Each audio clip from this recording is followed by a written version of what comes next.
खादीमध्ये मागच्या 5-7 वर्षापासून काम करून राहिलो आहे.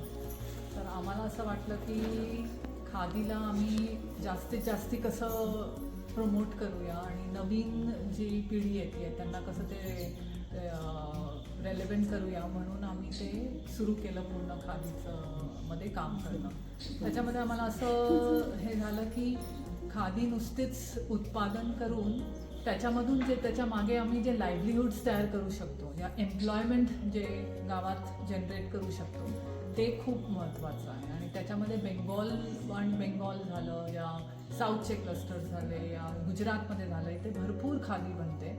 पण आता मी पाचगणीमध्ये शिकले गावातून थंडीच्या ह्याच्या त्या खूप उन्हामधून यायचे आणि कामं करायला जायचे. तर आम्हाला असं वाटलं की ह्या एरियामध्ये आम्ही जर खादीचं उत्पादन सुरू केलं तर जे महिलांना गावातून बाहेर जास्ती जायला जमत नाही, घर बसल्या बसल्या त्यांना तर रोजगार निर्मिती होऊ शकते.